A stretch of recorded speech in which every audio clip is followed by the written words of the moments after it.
Garbage to Gold, Carrie Kelly.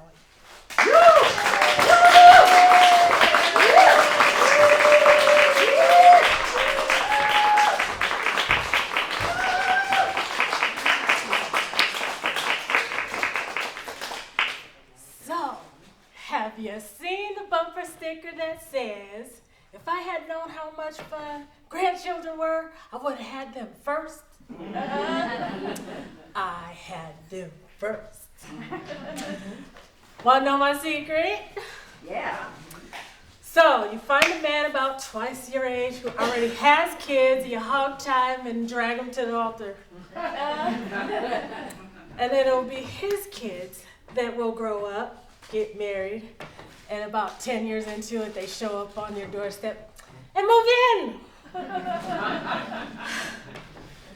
So, my husband's son grew up, got married, showed up on our doorstep with 3 little girls. Oh my God, girls. Oh, it was amazing and nerve-wracking. I was a wreck. Not having kids of my own, I had no idea what to expect. I had no idea how to act, but I got it done. The baby fascinated me. She was 6 weeks old when they came to live with us. And this tiny little person, oh my gosh, she took her little finger, she plucked my heart right out of my chest, and to this day she has it wrapped around her little finger. I couldn't stand to hear her cry. Every little peep out of her, I was at her beck and call. I had to find out what was wrong. That child couldn't handle it. So now I'm in a lot of trouble because she owns me. By the time I was 6 weeks old, though, I was already in foster care. My birth mother left me with social services when I was only 3 days old. And she didn't give me a name. I have this vision of my birth mother, like maybe right around Christmas, kind of standing in front of her tree, fixing an ornament or making the garland straight when she feels this baby kick. Because she's very pregnant by now. Oh yeah, little one, you are gonna be here soon. And you're gonna have to go to a new family. I'm not gonna be able to keep you with me. But this time next year, you are gonna be with your brand new family. You're gonna have your nice little Christmas outfit on, and you're gonna be taking pictures with Santa and all those presents under the tree from your new family. Oh, they are just gonna love you. You are gonna have a wonderful life. I'm sorry I can't keep you with me. I can't ever tell your 2 sisters about you. And my husband is just not willing to raise you as his own. So, once I was born and into foster care, I went. When I was about 9 months old, I was gonna be adopted. But my new mama decided that I didn't like her because every time she came near me, I would cry. Now, I don't know how many 9-month-old babies y'all know that do much more than that. And I don't know what kind of expressions or, words she thought that I was supposed to say or let her know, but I didn't like her. So as her frustration with me grew, one day she shook me. And while she was shaking me, she smacked my head so hard that fluid built up on my brain. But I didn't get medical attention for 10 whole days. Once I went into the hospital, I got operations, and I came out with 2 shunts in my body. One is right here. The other one is in my abdomen. The other thing that happened was I lost some of my eyesight. So now I'm legally blind, which means I have enough eyesight to get in trouble, but not enough to get a driver's license. But let me tell you, I have seen the way some of you people with 20/20 eyesight drive, and I can drive just as bad. Okay? I have seen you people with that one eye in the rear view mirror checking out the makeup and trying to get it on, and that other eye kind of sort of watching the traffic. Those poor pedestrians or bike lanes. Oh, heaven help us all. Yes, I'm going to the DMV. I will be talking them into giving me a driver's license. And if you don't use your blinker the right way, if I'm behind you, you might get cussed out because I have bad road rage. Okay? So, out of her house and back into foster care I go until I was 4, which is the age of my second granddaughter. When they came to live with us, she was 4 and we bonded over shoes. Okay? Anybody that knows me knows I have a shoe thing. It's a thing. Oh, it's a thing. And she made a little beeline for my shoe rack, and of course she has to put on the highest pair of heels I have. And she's just waddling and walking, and I grab her little hands, and I'm walking with her backwards, and she's looking up at me, and she's looking at her feet, and we're just having a ball. See, I love my shoes because my shoes are unconditional love. They haven't changed sizes on me since I was 16 years old. All my other sizes will tell off on me when I had too much of those strawberry margaritas out there and the popcorn with all that butter. And yeah, my sizes will tell off on me, but not my shoes. That little girl was so cute. So the next day I was sitting outside on my porch and she comes outside, but she didn't have any shoes on. So they came from Yemen. They don't speak English yet. So I point to my feet, I say shoes. I point to her feet, I say shoes. She goes in and she grabs her dad's big sandals. Now he's about 6'3", so he's got these size like 12 feet. And she's got these little feet and she's sliding around the front yard with his big sandals on. I almost fell off my chair laughing so hard. She's a cutie. So my earliest memory at 4 years old was actually on my 4th birthday in my foster care home. My foster mother is trying to explain to me that today is your birthday. So you're 4 years old. So when people ask you, you tell them this many, okay? Now, for a whole year, I've been 3, and I've been telling everybody that I'm 3, so I put my 4-year-old hands on my 4-year-old hips, and I stomped my 4-year-old foot and said, I'm 3! Because, like I said, for a whole year, I've been 3. Eventually, I got it, and I understood now I'm 4. And a few months after that birthday, I got adopted again by another family. And this time, I was crying again because I did not want to leave my family that I was with. And I'm supposed to be so excited because this is what every adopted child wants, a new mommy and a daddy, and we're going to go to a new home, and this is your family. And I did not want to go. I just cried and cried and cried and cried.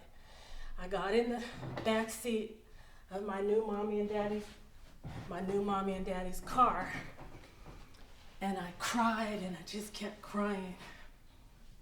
And finally, my new mom turned around from the passenger seat and she pointed her finger at me and she said, "You shut up all that noise." And I shut up. And I stayed shut up in that family for a really long time. When we finally got to my new house, I just remember walking through this house and going down this long hallway behind my new mother, and she opened this bedroom door for me, and she coaxes me into the room, and I'm standing at the doorway looking at this beautiful room. It has a big pink canopy bed with all this frilly, lacy pink, and the curtains are frilly and lacy and pink, and there's this little dresser with a little mirror and all these dolls. Oh my goodness, these beautiful dolls. And brown shag carpet, because it was the 70s. And it was a paradise. My mother was just saying and gushing how people would come from far away to come and bring me money. Look at this room. This is a room for a perfect little girl, pretty little girl. They would pay me money to look at this room. And it was a paradise for a while, until I played with the dolls. Turns out they are porcelain dolls. How was I supposed to know? I wasn't supposed to play with the dolls. I'm 4. And she told me about how stupid I was. Stupid child. Ain't got sense, God gave me that. Don't you know you ain't supposed to play with them dolls? The canopy bed was the next thing to break, because it had slats across the top of it that looked like the monkey bars I used to swing on. You guys know where I'm going with this. Okay, of course I tried to swing on the canopy bed, and the slat broke. And that's the slat that my mother took and let me know that I was this ugly, stupid, good for nothing child.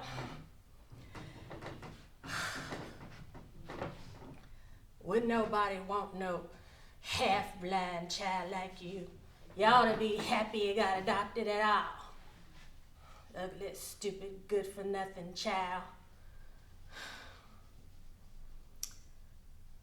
I really did not like my new family at all. And I was 4. Once I stopped playing with those dolls, the only thing I had to play with was my teddy bear.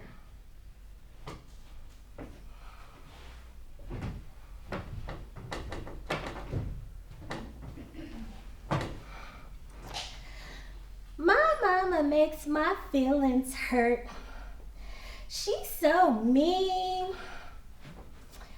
She's always telling me how stupid and ugly I am.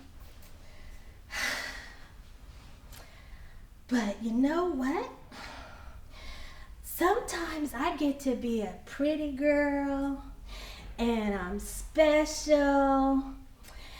When the big boys come and they give me hugs and kisses and they tell me I'm beautiful,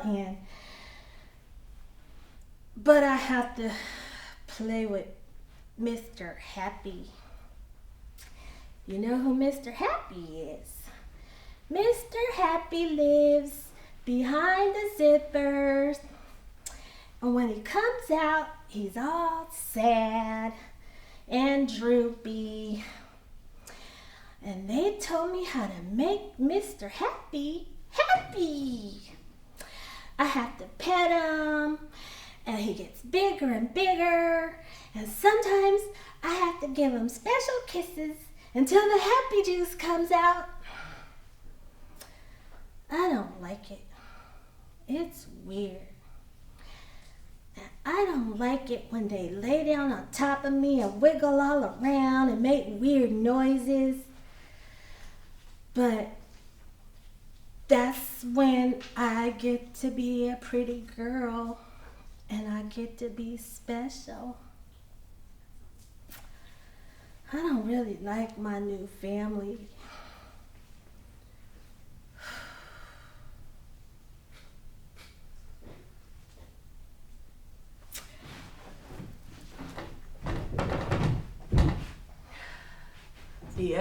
granddaughter that came to live with us was 8 years old.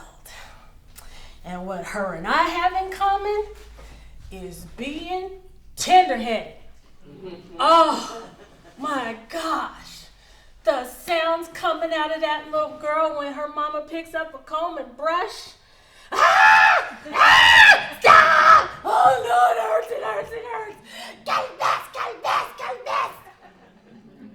Arabic words, they don't sound all that complimentary.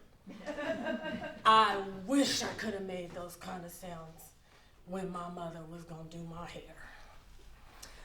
The worst day was Sunday mornings because in the kitchen there was this drawer that held torture instruments called a straightening comb and some hot curlers.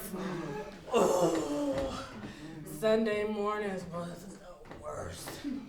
Early in the morning, my mother would turn on the stereo, turn it up loud, and all you heard through the whole house was gospel music.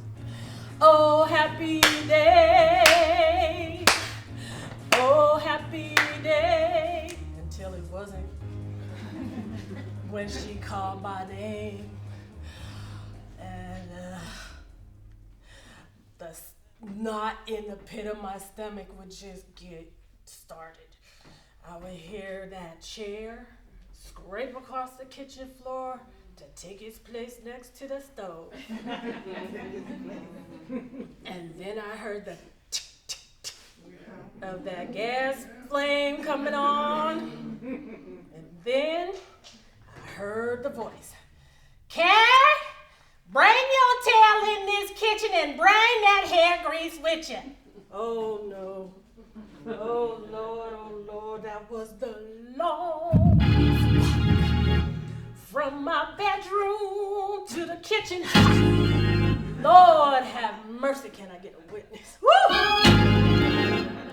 And I sat down in that chair, right next to the stove, and I waited for her hand to slide that hair grease on around my head. And she plucked up them edges. Ooh, them edges. Ooh, Lord, them edges. Them edges. Ooh. And then I heard the sizzle of them gnats just straighten on out. Woo, Lord have mercy. And if I didn't get to my ears before she got to that part, them scars will show up. And don't get me started on the kitchen. Woo!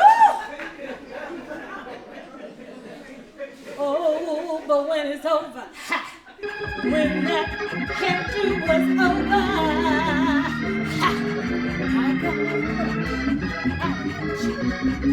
and I got to shout my well back into my room. Woo!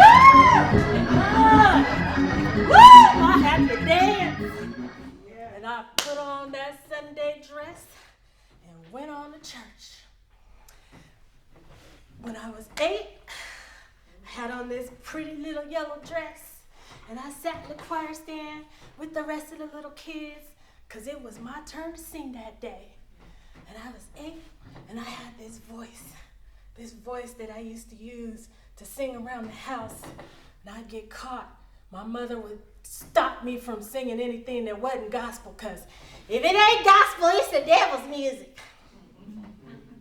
And I mean commercials, sitcom theme songs. That's the devil's music. Quit singing that. But when they handed me the mic in church, this voice. Yes, Jesus loves me. Yes, Jesus loves me. Yes, Jesus loves me. The Bible tells me so. I heard a lot of voices. Sing, girl. Yes, Jesus loves you. Sing, child. Sing. After church, and everybody telling my mama how much she's a blessing to this church, and you done brought this beautiful little girl into our lives, and what a wonderful woman you are for bringing this child into your family. Oh, what a wonderful woman. God is just gonna bless you. You're gonna be so blessed. And them same people would watch her be mean and cruel to me. Sitting in that same choir stand one day, and the pastor was up preaching. And I might have been wiggling or talking to somebody next to me, and she got right up while the pastor was preaching, pointed her finger right at me. Cat, shut up talking in church. And the humiliation just went on and on. One other thing happened to me when I was 8.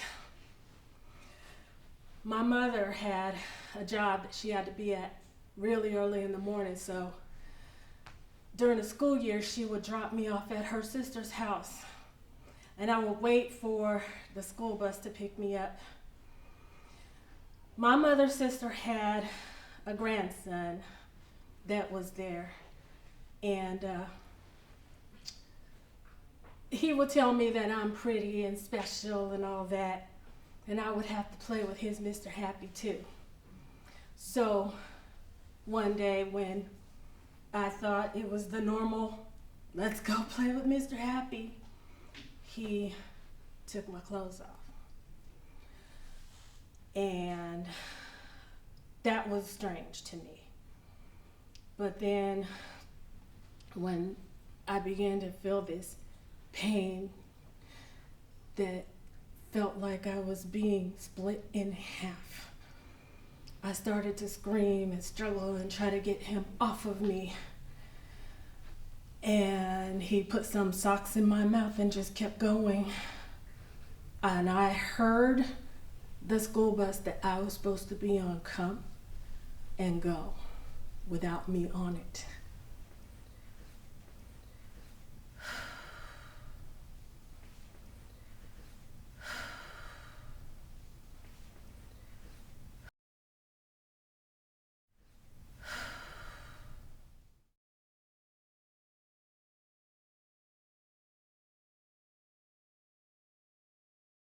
So eventually he got done, and I had to go back in to my mom's sister's house and tell her this lie about me getting out of school early. And it was the worst day because my mother was always talking to her sister about, Carrie's such a fast-tailed gal, always trying to be up in some boy's face. And she and her sister would have these conversations, so I just knew that I was going to be in trouble when my mother came to pick me up. And when I got in the car, I was so scared, and I wet my pants in the car on the ride home, which from point A to point B might have been 5 minutes. And when my mother saw the mess I made in her car, she gave me a beating. She told me to get in the bathtub, and I did. And I wanted to stay in the bathtub forever because I felt like I could never get clean enough. And I even ran the risk of letting my mother call me twice. And that was just not done. But she finally called in the second. Kara, didn't I tell you to get your tail out of that bathtub? Get out and go to bed. And I went. And her cruelty didn't stop even when I turned 10 and she had a stroke and she was paralyzed on one side. She could still speak and just be cruel. But you haven't heard much about my dad yet. So he was Mr. Wonderful. I was a daddy's girl for the longest time.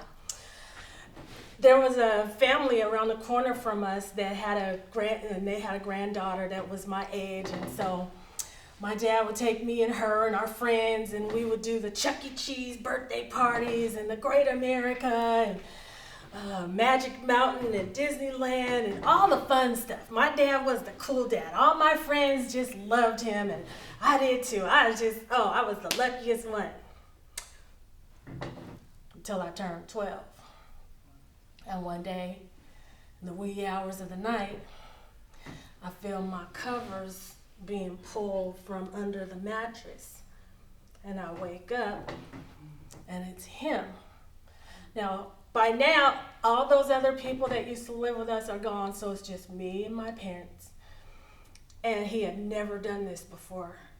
So, I look, I see him, I go, "What are you doing in here?" He didn't answer me. "Are you drunk?" "No, I'm not drunk." "Are you sure you're not drunk?" "I'm not drunk." "You need to get out of here. You need to get out of here right now." And I made my voice loud enough so that my mother could hear. Our bedroom, my parents and my bedroom shared a wall. So I know she heard what was happening. And sure enough, the next day she got on the phone with her sister and they talked about it like it was gossip.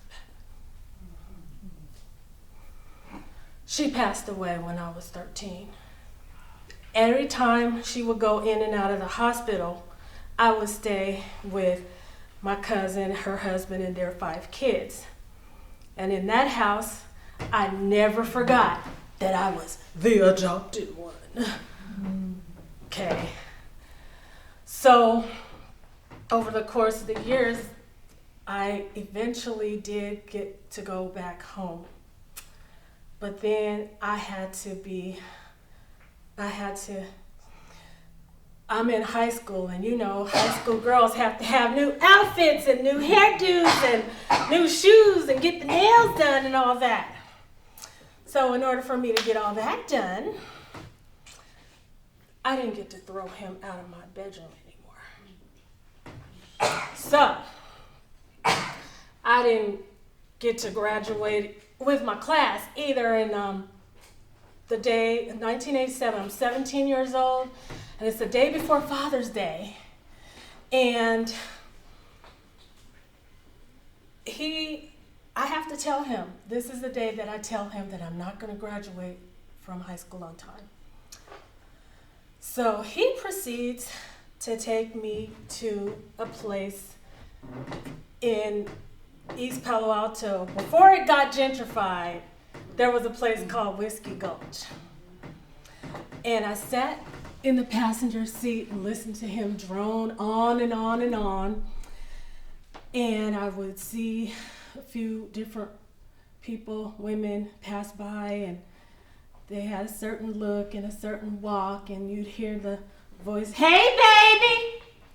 And they would go up to a car and have conversations and then get in. There were conversations where hands would pass drugs and money. There would be maybe a few people sleeping in closed business doorways with shopping carts nearby. And his voice was just out of a fog of me watching everything. He would say things like, "You ain't never gonna amount to nothing. If you was a boy, I could have kicked your ass and threw you out years ago." And then he drove me home. And I sat in my bedroom and I decided that he was right. And all these years, people telling me what an ugly and stupid and good for nothing child I am, they're right. And I'm done with this. So I mixed some bug spray and some cherry 7-Up, and I drink it. And when it comes back into my room wondering why you ain't packed your shit yet, I just hold up the bottle and say, "I'm done. I'm done. And he grabs me, puts me in the car, and tells me, your death ain't gonna be on my head. So I end up at Stanford Hospital in the juvenile psych ward. And the first person that sees me laying on the gurney says, you're busy trying to throw your life away? There are very sick children in here, and they're fighting for their lives. And if I could have traded any one of them that day, I would have, if I could. And that's the day that I took on the mindset.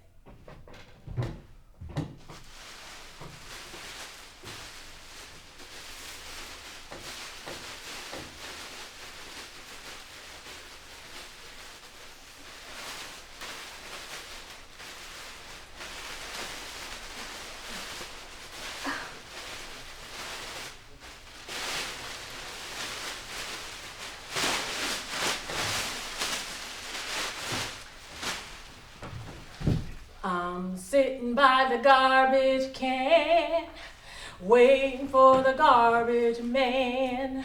I'm going to the dump where I belong. Oh, today is garbage day, so come and take me away. I'm going to the dump where I belong. And I lived every single day like I was the garbage. And I tried to throw my life away. Whenever alcohol was offered, I drank it. Any kind of drugs that came my way, I did them. Anybody that said, hey baby, you wanna come with me? I went. And I kept being pissed off every morning that I woke up that I had to get through one more day. But at some point, and I don't know exactly when it happened, but I started to feel a little bit different.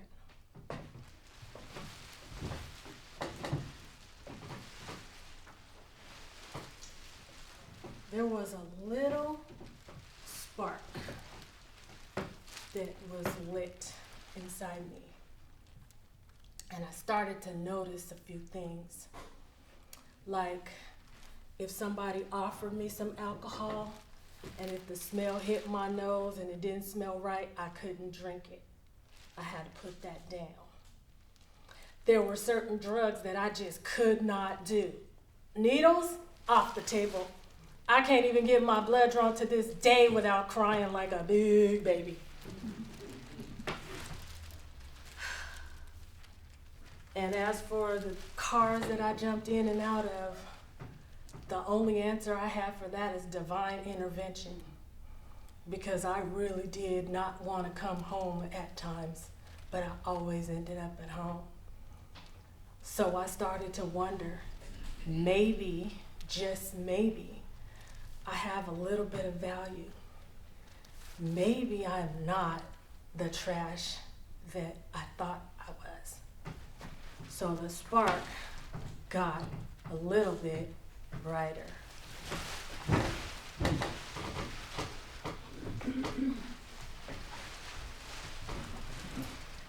And it began to dawn on me that maybe having survived all of that, that I might not actually be garbage. I might actually have some real value. So I started to decide that just maybe I am not the garbage.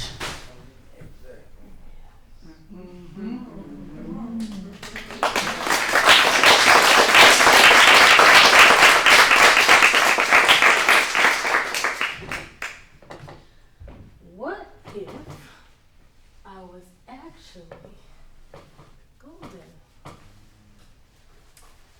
If I could be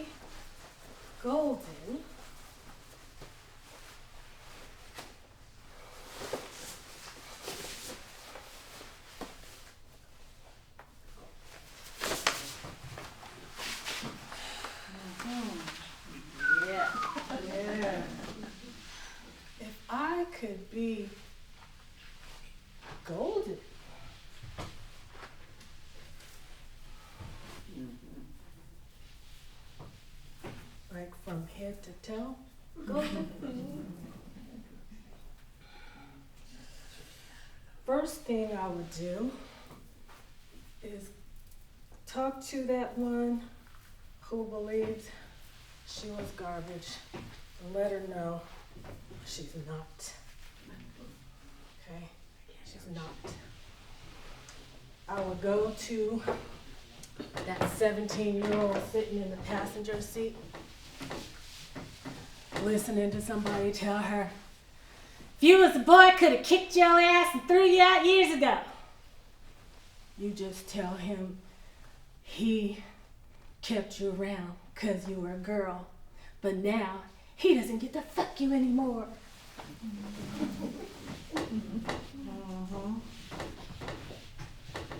And then I go to that 12-year-old who got loud enough for her mother to hear and say, I'm so proud of you for yelling.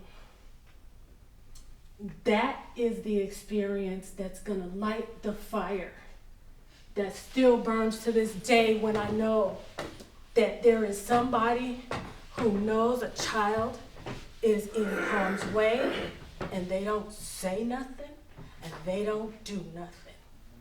That still burns me and I don't like it at all.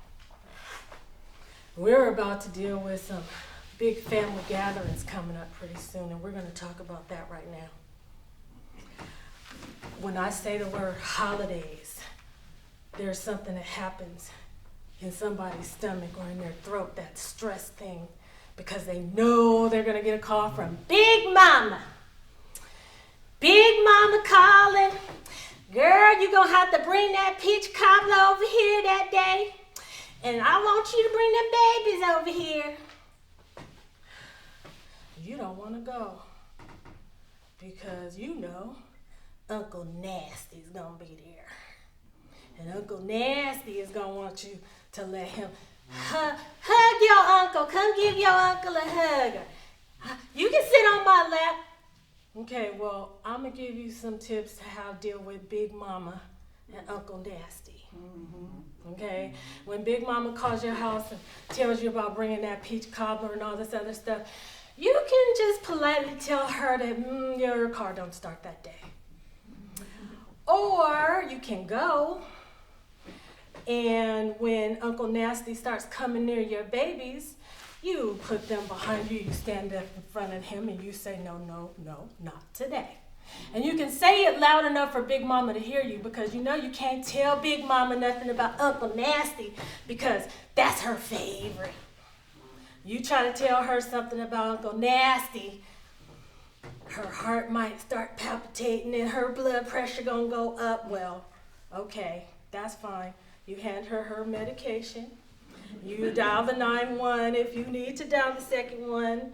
You just go ahead and do that. And you look at all your girl cousins and your aunties that are looking at you crazy for upsetting Big Mama. And you give them that look like, yeah, I'm upsetting Big Mama, but I'm protecting my baby. And then I would go to that 8-year-old, that tender-headed 8-year-old, tell her girlfriend, Sister Locks is gonna save your life.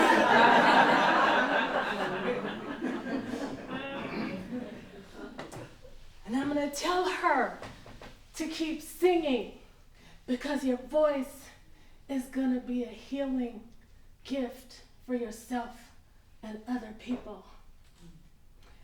And what the devil's music actually is anything that makes you feel like you want to put that garbage bag back on. That's the devil's music. And the 4-year-old who just wanted to be beautiful and special, and all she had to talk to was her teddy bear.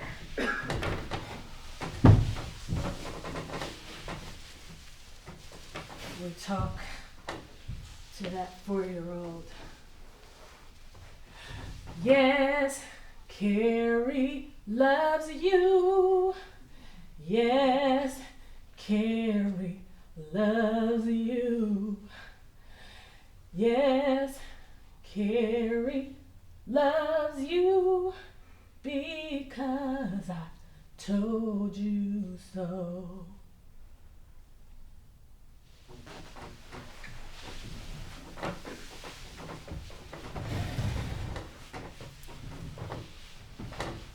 And there's my baby.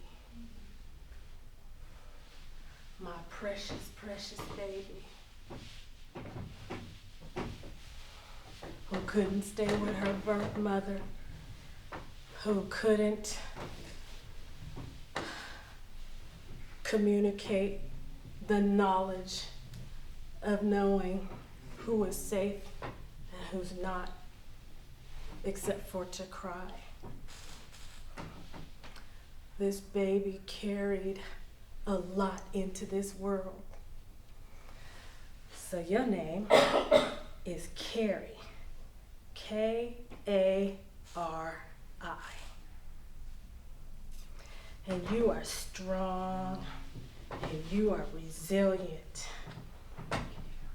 You were able to be strong enough to handle shaken baby syndrome.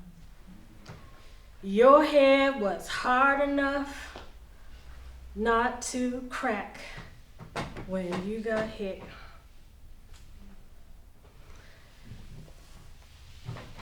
I am going to give you a light that will stay lit through your darkest, darkest days. And this light will not go out, even when you want it to.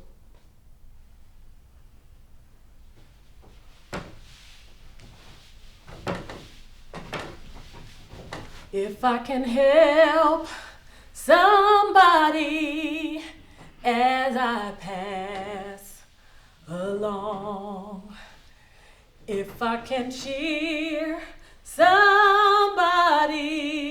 with the words of a song, if I could cheer somebody as I pass along, then my living shall not be in vain. If I can feel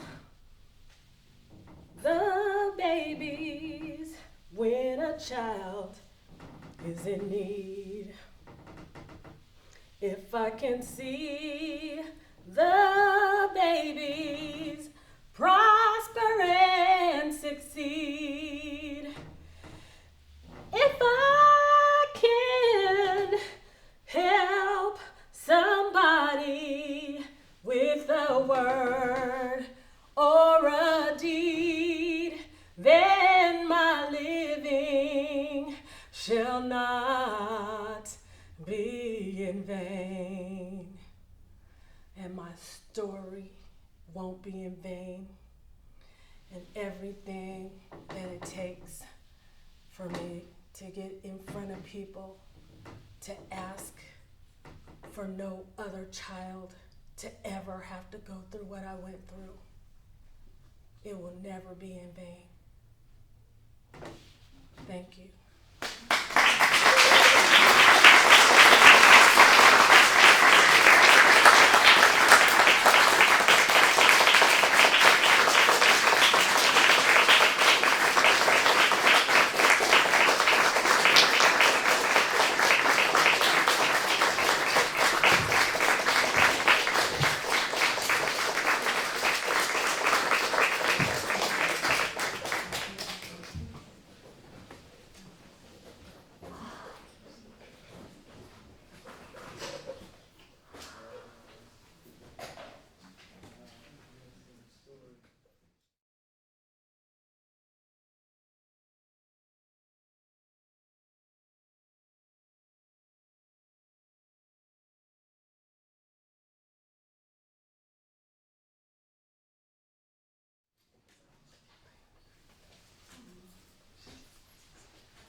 Carrie Kelly.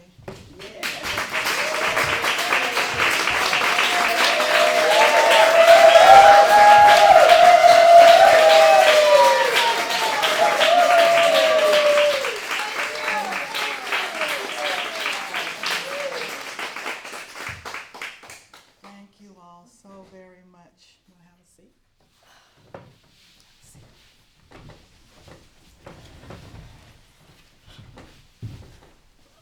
I'm going to ask everyone just to take a breath, inhale and exhale together. One more time in community together. Inhale and exhale. Just take this moment to center yourselves and be in spirit, knowing that all is absolutely well. And this space is a space of love, tenderness, kindness. And we're so, so happy that you all came tonight and enjoyed the show. We're very appreciative of your participation. And if anyone feels like they need a minute or someone to talk to, then you can step into the room here just for a minute if you need to. That's available. You have something? Did you want to? Joyce does. Joyce has flowers. Okay. For Joyce. All right. You wanna bring them up? You want to present Yes, this? you do. Stand up and present the flowers to her.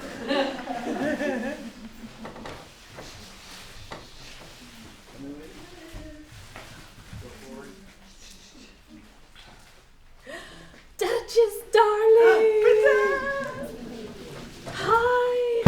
That's a little bit with the microphone there. We'll talk later. Okay, thank you.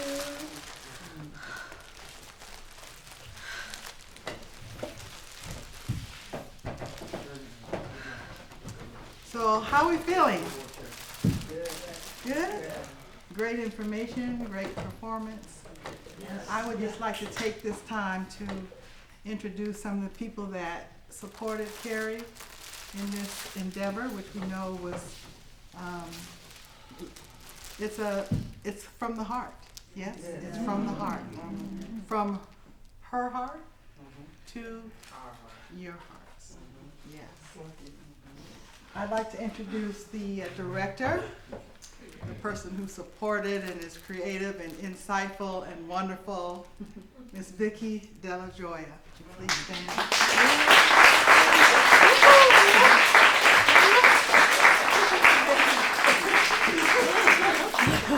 Yes. And also Sherry Lucas, who I think wasn't able to be here tonight. She's the one that did this beautiful gold.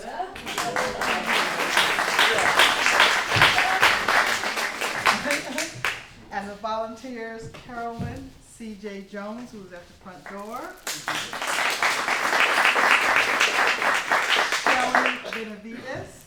Shelley, she's managing the whole thing. There's Shelley right there. Coco Siprasu.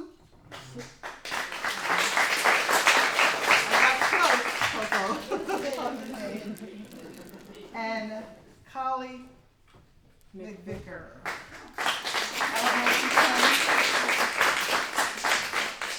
I'd like to thank them. They were very supportive and helpful in bringing this to us tonight. And Ambrielle Shanks, who had the delicious popcorn. As well as the virgin margarita. So we'd like to give thanks to her and her assistant, Ronnie. And thank you all. Thank you all. Give yourselves a hand.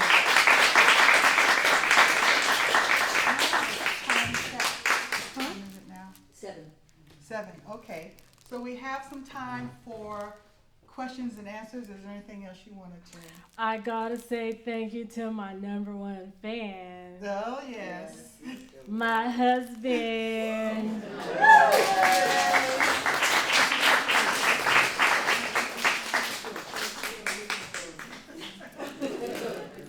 So We'll take as many questions as we have time for this evening, and Vicki will chime in if it's anything about the performance or the showcase. So please raise your hand, and we'd like to be able to hear you. So speak up if you have a question or a short comment. How about that? Thank you. Oh, wow. There's a lot of you guys out there. Oh, yeah. Wow. Would you stand and say your name, where you're from, and My name's Crystal, and I met Carrie earlier this year. She told me about the play, and we stayed in contact, and I told her I would be here. So I just wanted to let her know this was a great performance, and it's something to really open your eyes up to the, child abuse and what can happen, to children. And I have a real big stake in this, Carrie, because I got 13 grandkids. Look, I ain't trusting Uncle Anthony or nobody. I know that's right. I just want to tell you this is a great performance. Thank you. Thank you. so much. Any other questions or short comments? Please stand, let us know your name.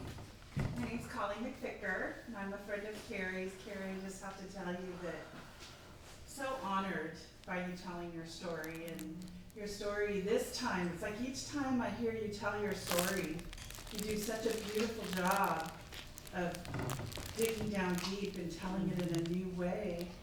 And just, gosh, I'm gonna start crying because it's just so powerful, so beautiful, and so moving, and so ugly at the same time, And just want to thank you so much for sharing that story with us. I mean, I can't even imagine what it takes out of you to do it. And I want to walk out of here and be committed to whatever I need to do, in my life to make sure that that never happens to anybody. Thanks for coming. Thank you. Thanks for coming. Thanks for everything. Anything? Yes. Tell us your name and where you're from. My name is Pamela, and Speak up. my name is Pamela, and I'm from Oakland.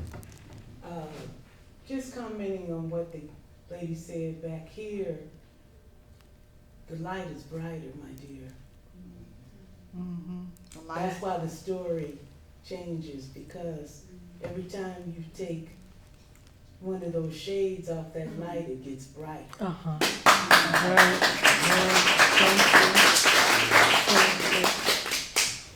Thank you. Yes, it's your hand.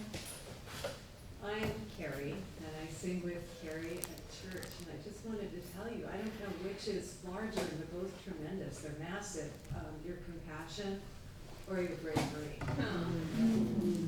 think you're gonna save a lot of kids. That's the plan. That is the plan. That's the plan. Yes, ma'am. My name is May. I'm from the Sunnyvale Church with Tiffany and Janet. This is my second time listening to your story. And I want to say, even the second time, I would like to listen to the third time, fourth time. And it's a very powerful each time you experience it. And you're beautiful. I just want to tell you, you're so beautiful. Thank you. And this time I got up from it, it's a piece of art, really, an art. And I can see under Vicky's directorship, I can see that really fine. It's you had that original, authentic, the originality, and it had that, the power, the essence, the spirit, beautiful, beautiful spirit. And you needed someone to refine it. Just remind me, it's just a masterpiece. And I think you're a masterpiece. Thank you.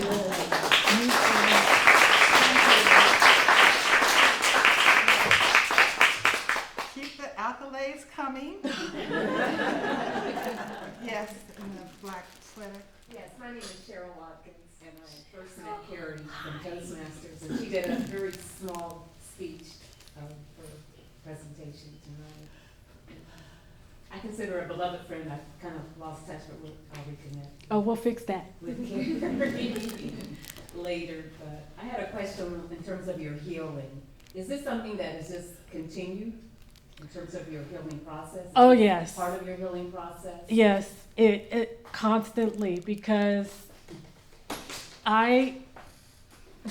whenever I decide that I've had enough of this and I'm not going to go back on stage and I'm not going to tell this story anymore, I will hear a story about some child that has been abused, and there's a little thing that happens inside of me that says, if you don't tell your story, somebody else is not going to have the courage to protect another child.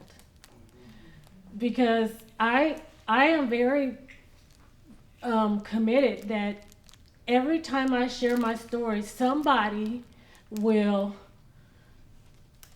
think about me when they know there is a child in harm's way, and they will remember that look that I got when I said, not today. Because that's the look that I have when these 3 granddaughters have brought this to me, like, in a big way. Like, that little one, when she was only 3 and she couldn't reach our bedroom door, and I would be ready to try to do this, and I would be curled in the fetal position and crying and just, I don't want to do this, I don't want to do this. She would sit outside my bedroom door, and her little voice, Carrie, Carrie. And I would think if I ignore her long enough, she'll go away. She wouldn't go nowhere. And I would have to straighten up my face and let her in. And that little face looking up to me and those little arms reaching up to me, it was like God sent her in to give me this hug and say, you can still do this.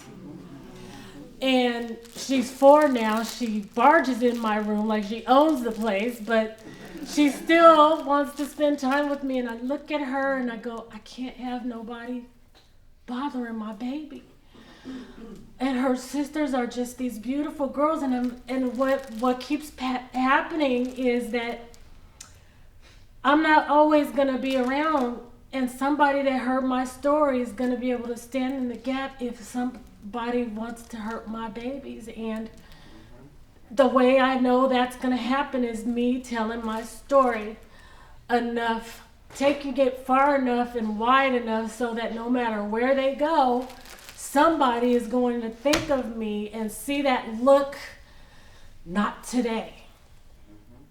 And that's just it. But when I have to think about all this stuff and go back to all the ugliness, Carolyn C.J. Jones has a book about forgiveness, and I have to go back through that book constantly. Because I know if I hold on to the bitterness, it's like me drinking poison, expecting someone else to die. And that's not helping anybody. If I'm drinking the poison, I can't heal, and I can't keep telling the story and helping people want to protect children. Keep telling your story, Carrie. Thank you. Thank you. Two hands in the back, in the very back. Was there a hand back there? Yes. Yeah. I remembered. Your I just name? want to say we met a couple weeks ago through mutual friends. What's your name, please? Lisa. Thank you, Lisa. Yeah. I was so touched by your story, so moved, and what is so extraordinary about you that comes through is that despite all of this trauma and all this abuse that like this beautiful woman in the front said, your light is so bright, that you still smile so big, that you laugh, that you can make jokes, and it speaks to the strength of the human spirit coming through you. That you are this example of the strength of the human spirit to persevere, in spite of so much trauma. So thank you, it's inspiring. Thank you. Another hand? Oh. Go ahead. Okay. Yes, Hi, I'm Joyce Sid, and I met Carrie. We were cabin mates at Enchanted Hills campus, summer camp for the blind. And we had another friend also, and we would call ourselves the Solstice Sisters. We get together every solstice, and and try to make ourselves more enlightened and all this other stuff. But you know what? We ended up. Carrie and another friend, Candace, and I had gone down to Sedona. And this is when I really first met Carrie. And this was almost a dozen years ago. And this little 40-year-old girl did not know where she was going. She had her head in the clouds and everything. But by the end of that trip, she said, I know what I'm going to do. In 1 year, I'm going to write a book. Black, blind, and female, and she did it. Yep, she did. And she's been going strong ever since. I am so proud of you, honey. You did it. Thank you. You did it.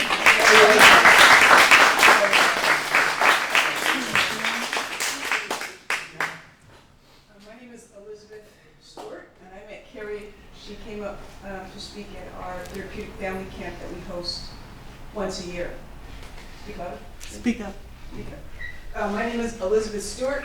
I met Carrie about a month ago now. She came and spoke at our camp along with Marilyn Robinson. I'm a licensed marriage family therapist, and we do therapeutic family camp. That's where I met Carrie. I also work with the Department of Children and Family Services and Prevention Bureau. And Carrie speaks on behalf of over 1,000 kids that we have in our system right now here alone in Santa Clara County. And I am going to figure out how we can get you to partner with the department. Yes. Thank you. Yes.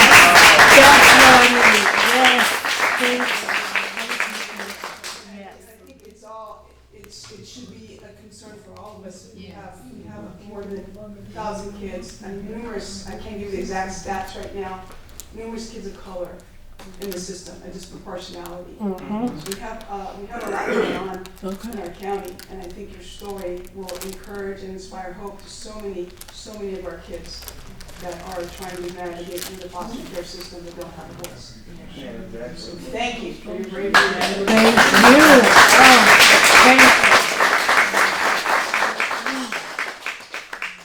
Yes, ma'am.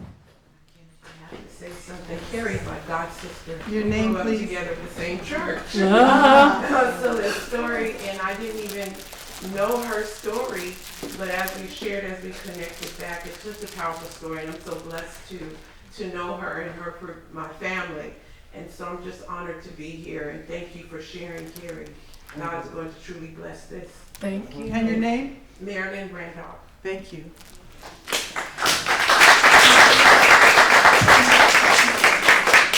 Are there any other comments or questions? You all are fabulous. Thank you Absolutely so fabulous. much. Thank you. Carrie's fabulous.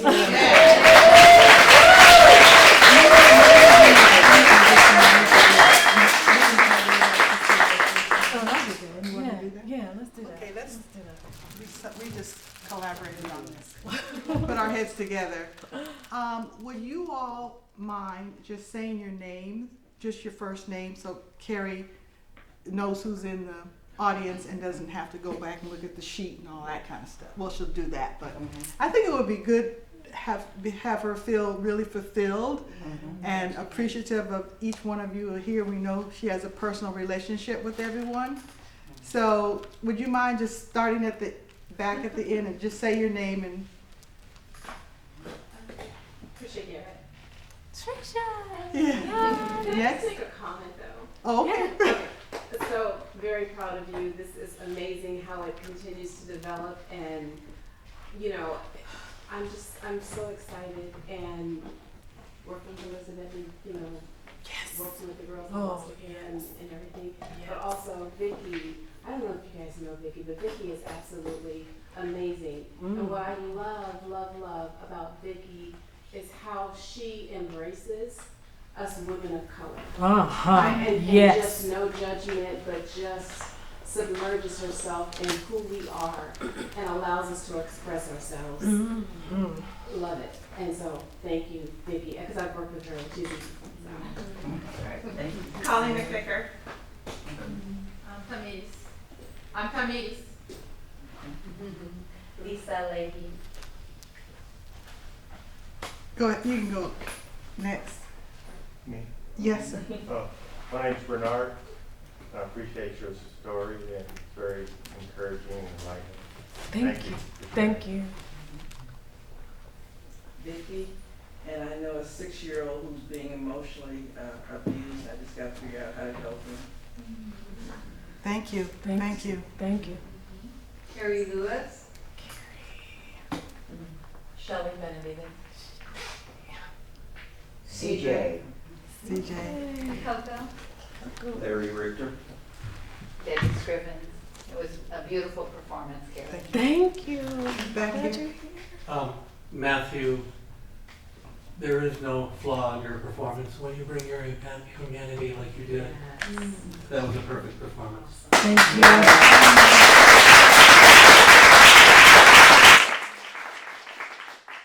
You all have introduced yourselves. Have you? Yes, I think you have. Yes, Cheryl. And right here, ma'am?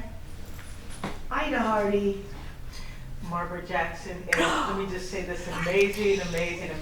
Carrie and I have worked together on some things that she's trying to do, and I think we're gonna have to update your business plan because I think we need to add some things to it. Okay. All right. Fantastic. Thanks for coming. I'm so glad you're here. Marilyn Burton. Carolyn Robinson. Dorothy Daniels. Keep doing what you're doing. Thank you. Karen, Joyce's friend. Oh, hi, over there. Yeah. Karen. Hi, Karen. That was excellent. Thank you. Joyce Sid. Crystal Calhoun. Beth Ogilvy. May Wan. Tiffany from church. Tiffany. Janet from church. Janet. Keep doing it. Thank you. Vicky's here. Pamela Nash. Right here. That's you. Bernice Kendarian. Hey, Bernice. Hi. Roger Peterson. Roger, hi. Mary Moore. Mary, all right. Thanks And for bringing we that. did that row. All right, yes. Is that everyone? Adrian Jefferson Chopard. I have worked Carrie, so I had to, I'm sorry I missed it, but I had to come and see you. Oh. You owe me a I do. Come get it. Come get it. Come get it. Come get it right now. Thank you all so much.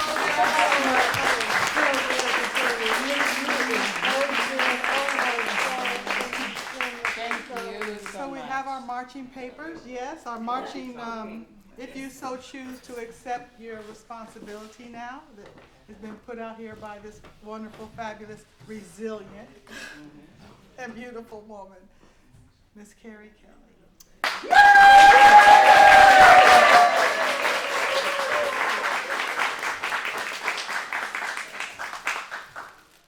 So the last thing that I will say is, again, thank you so much, everyone, for coming. And the program that you have is more than a program. I really, really encourage each and every one of you to keep that program in case there's something, there's information in there that you can use to keep children safe.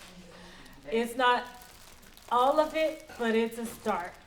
And I want to make sure that I leave you with that so that you have something tangible. Like you, basically, I'm just gonna be blunt. You can't leave this show and say, I didn't know what to do when I knew somebody was in trouble. That's right. You can't do that now, because I gave you a program. I gave you some resources.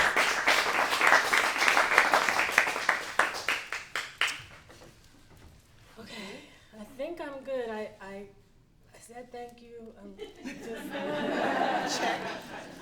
Carrie, do you want to tell them about the book? Oh, yeah. So I brought some copies of the book. It's an anthology. My story is in there, Resilient Beyond Measure. So it's right outside. It's near the popcorn and the margarita. and so like you can either get a book or some popcorn or margarita and just enjoy yourself. And thank you again. Can we have a photograph session with you out there in the lobby now, or do you? Oh, yeah, yeah, I'll take pictures. I will take some pictures.